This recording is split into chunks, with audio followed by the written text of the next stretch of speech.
आप सभी को प्रणाम, नमस्कार, जय श्री राम। भाइयों, आज मैं आप सभी के समक्ष हमारी संस्कृति में, हमारे शास्त्रों में जो वर्णित है कि 7 चिरंजीवी हैं जिनको अमरता का वरदान मिला है, उनमें से एक हमारे हनुमान जी भी हैं। हनुमान बाबा के विषय में आज मैं आप सभी के समक्ष कुछ ऐसी जानकारी देने जा रहा हूँ जो शायद अलग प्रकार की जानकारी है, परंतु सटीक जानकारी है। क्योंकि ये जितने भी चिरंजीवी हैं, इनका क्या महत्व है, चिरंजीवी कैसे हुए, सारी बातें तो मैं बाद में बताऊंगा, पर हनुमान जी के विषय में मैं आपको बताऊंगा। पहले थोड़ा एक विषय और ले लूं। देखिए, एक शब्द है मिथोलॉजी। मिथोलॉजी मतलब मिथ और मिथ्या, मतलब मिथ्या से मिथोलॉजी बना है। मिथ्या का अर्थ ही कहानी है, एक कल्पना है, और सत्य से उसमें बिल्कुल खत्म हो जाता है। सत्य की कोई भी गुंजाइश उसमें नहीं रहते, उसको बोलते हैं मिथोलॉजी। तो अगर मैं प्राउडली ये कहता हूं कि रुद्राक्ष की माला में भी मैं हूं, कृपाण कटार और भाला में भी मैं हूं, श्वेत भी और शुद्ध भी मैं हूं, अगर विरुद्ध हो मेरे तो युद्ध भी मैं हूं, इतिहास में बहा आंसू और खून भी मैं हूं, अब जो कह के मिलेगा वो सुकून भी मैं हूं, कि इस धरती का मैं केंद्र बिंदु हूं, प्रणाम मैं हिंदू हूं। तो यदि मैं प्राउडली यह कह रहा हूं कि प्रणाम मैं हिंदू हूं, तो फिर मैं अपने पूर्वजों की गाथाओं पे, उनकी सत्यता पे कभी प्रश्न चिन्ह नहीं लगाऊंगा। आपने कभी सुना है इस्लामिक मिथोलॉजी? कभी सुना है Christian mythology, Jain mythology, Buddha mythology? नहीं सुना होगा। सिर्फ हिंदू मिथोलॉजी ही आप लोगों ने सुना होगा। तो क्या है कि हमको ये समझना पड़ेगा कि पुराण जब बहुत पुराना हो जाता है, यानी कोई भी विषय, उसको फिर पुराण बोलते हैं, जो बहुत पुराना हो जाता है, तो उसको हम मिथ्या मान न शुरू कर देते हैं। But history becomes history, you start calling on mythology, but that's not true. जब देखिए, मैं इसको एक उदाहरण से आपको समझाता हूं। जब आप वोट करने के लिए जाते हैं तो आपकी उंगली पर एक निशान वहां पर लगाया जाता है स्याही के द्वारा। तो वह जो निशान होता है वह कुछ दिनों के बाद में जाकर खत्म हो जाता है। तो क्या जब वो खत्म हो जाता है तो इसका मतलब यह समझा जाए कि आपने वोट नहीं दिया? आपने वोट किया ना, निशान ही तो हट गया।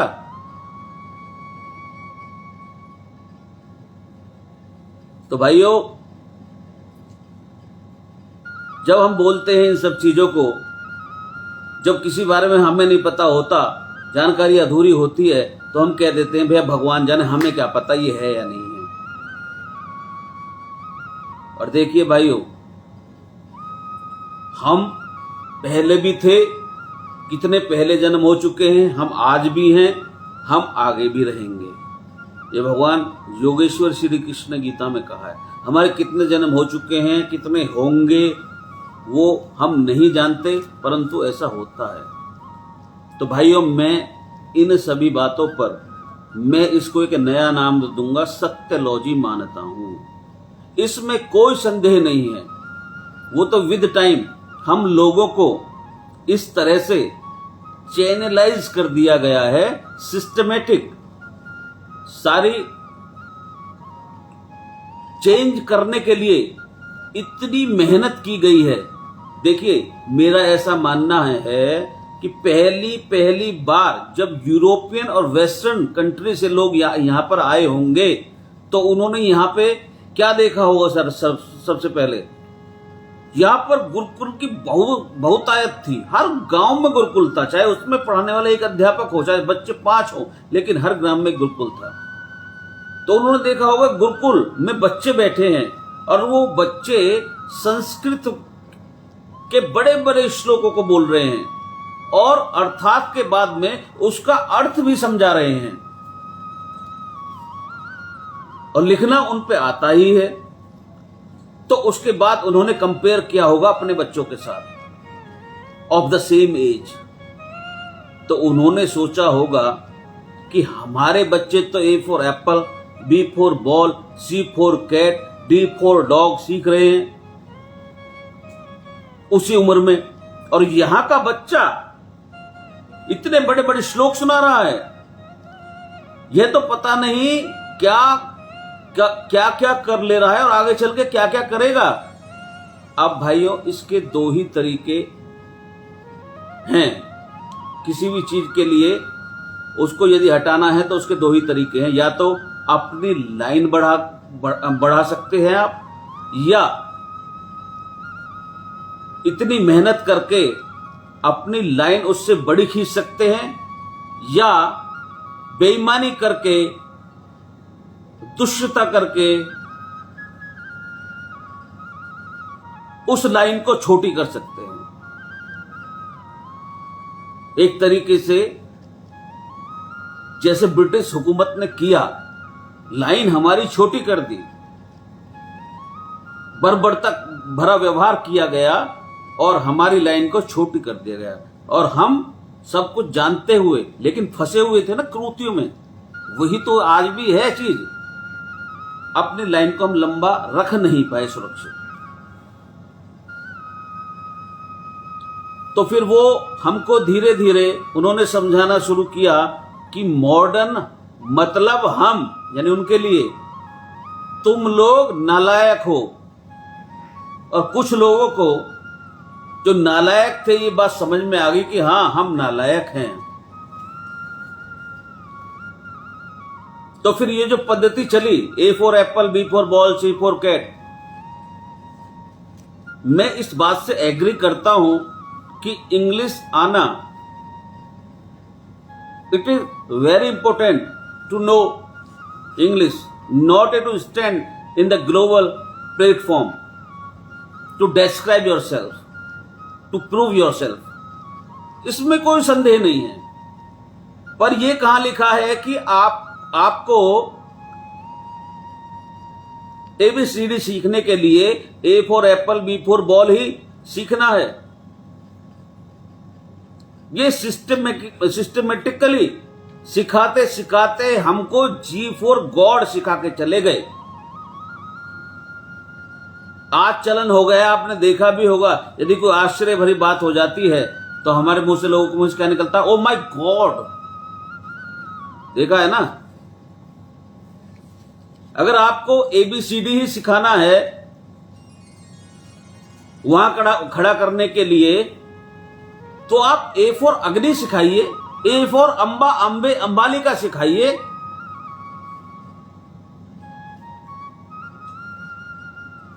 आप किसी भी धर्म के हैं, बी फॉर बिलीफ सिखाइए। आप किसी भी कल्चर के, सी फॉर कल्चर सिखाइए। डी फॉर धर्म हो सकता है।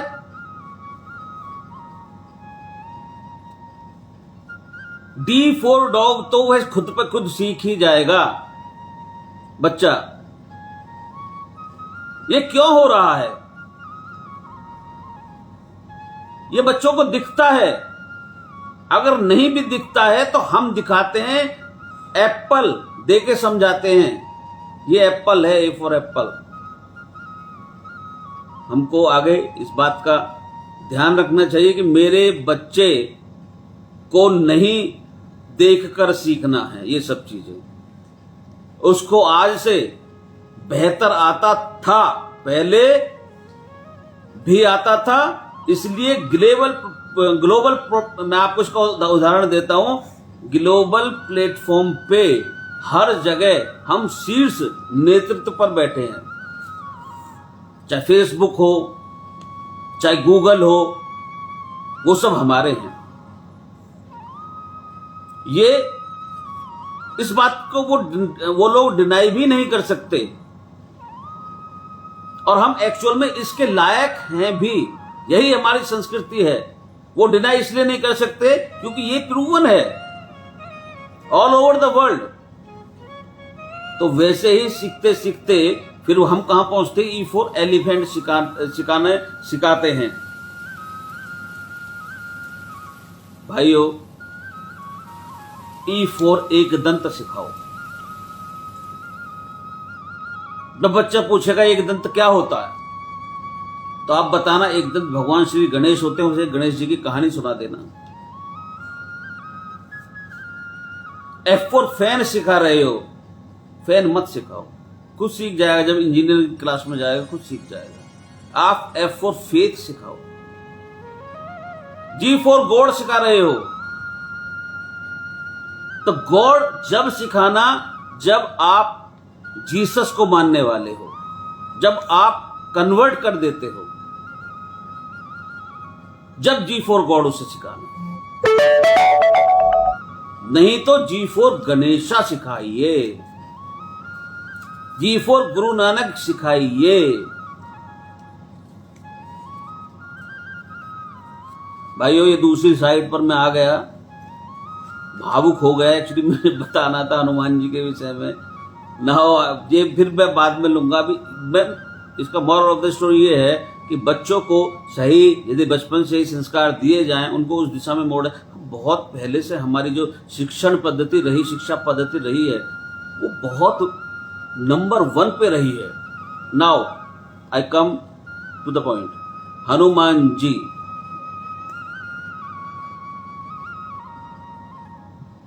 मेरा पूरा विश्वास है कि हनुमान जी थे, हैं और हमेशा जब तक ये सृष्टि रहेगी और उसके बाद भी वो रहेंगे। इस पर तर्क वितर्क करने के लिए ये है कि आज जो मैं आपको बताता हूं, आज जो शेर है उसके पूर्वज कौन थे। आप इसको पढ़ना गूगल पे थोड़ा सा। सेवाटूथ, आज बच्चे पढ़ते हैं, क्लासों में पढ़ाया जाता है, उनके अवशेष मिले हैं। तो जो शेर के अवशेष मिले हैं उनके अनुसार आज का जो शेर है उससे 3 गुना बड़ा हुआ करते थे वो पहले पूर्वज उसके। हाथी के जो पूर्वज थे, हाथी के जो अवशेष मिले हैं उससे, उसको बोलते हैं मेहमत कहते हैं। वो आज के हाथी से 3 गुना बड़ा होता था। तो अगर मैं आज से कई हजार साल पहले के हाथी का फजल ढूंढ पाया हूं, तो अब आप एक बात जरा ध्यान से सुनिए। उसके भी तो कोई पूर्वज के 1000 वर्ष पहले रहे होंगे। तो मैं तो ये बात आपको बता पा रहा हूं कि मेहमत था, लेकिन आप मेरे को कैसे प्रूव करेंगे कि मेहमत का पूर्वज एहरावत नहीं था? बताइए, जो इंद्र के पास था। तो शांत हो जाएंगे आप, शांत पड़ जाएंगे। हम केवल मेहमत तक पहुंच पाए हैं, एहलावत तक नहीं पहुंच पाए। हम मानेंगे कहां तक? मेहमत तक, क्योंकि वो साइंस ने प्रूफ कर दिया। तो अब हनुमान जी पर आते हैं। अब भाइयों देखो, मैं आज आपको एक शब्द बता रहा हूं, हनुमान जी वानर। वानर यदि आप इसका संधि विच्छेद करते हैं तो उसका अर्थ निकलता है वो नर जो वन में रहते थे। वन में रहने वाले नर को वानर कहते हैं। तो देख लीजिए आप इतिहास उठाकर कि राम और लक्ष्मण हनुमान जी को कहां मिले थे? जंगल में मिले थे। हनुमान जी उनको सुग्रीव के पास लेके कहां गए थे? थोड़ा ध्यान दीजिए इस पर। गुफा में लेके गए थे, ठीक है ना। अब आप एक बात बताओ, वानर के गुफा में रहता है, पेड़ पे रहता है? ये इधर उधर रहता, चंचल होता, वो एक जगह टिकता है क्या? समझने वाली बात है। हमारा साइंटिफिक नेम होमो सोपियंस है।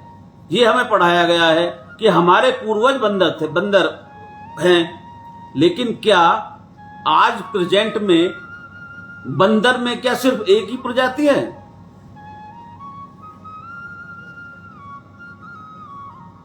बहुत सारे हैं ना। किसी का मुंह कैसा है, किसी का मुंह कैसा है, किसी के कोई बड़ा है, कोई छोटा है, कोई मतलब किसी का बिहेव किसी तरह का है, किसी का बिहेव किसी तरह का है। तो ये शुरुआती ग्लैंड था। हनुमान चालीसा में एक लाइन में एक शब्द आता है, कपित्यु लोक उजागर। तो कपि नाम था इस क्लेन का, जिसके एक हनुमान जी थे। इसमें तो कोई संदेह ही नहीं है कि 7 चिरंजीवियों में से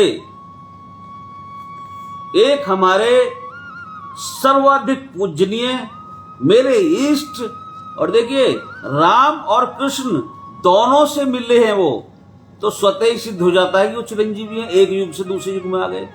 सिद्ध करने की आवश्यकता नहीं है, बस सोचने की आवश्यकता है।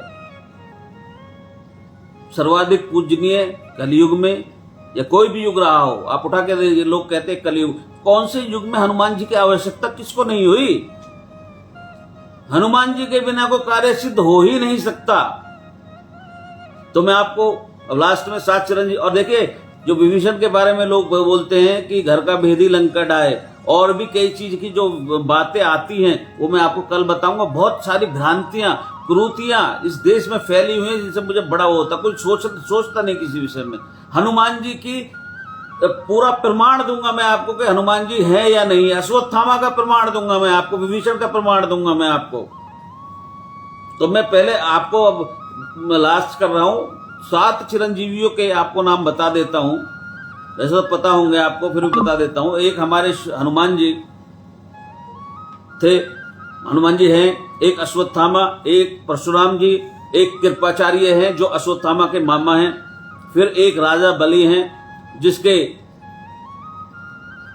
लिए विष्णु जी को वामन अवतार लेना पड़ा था, और उनके पूर्वजों के लिए भगवान विष्णु को 3 अवतार केवल उसके पूर्वजों के लिए ही लेने पड़े थे। विष्णु जी ने 3 अवतार लिए थे इस असुर के पूर्वजों के लिए,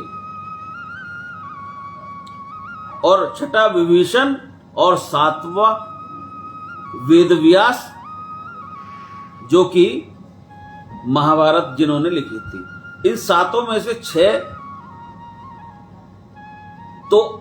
को तो वरदान मिला है, एक शापित है जिसको अभिशाप मिला है, वो है अश्वत्थामा। वो मैं आपको कल इसकी फिर बताऊंगा।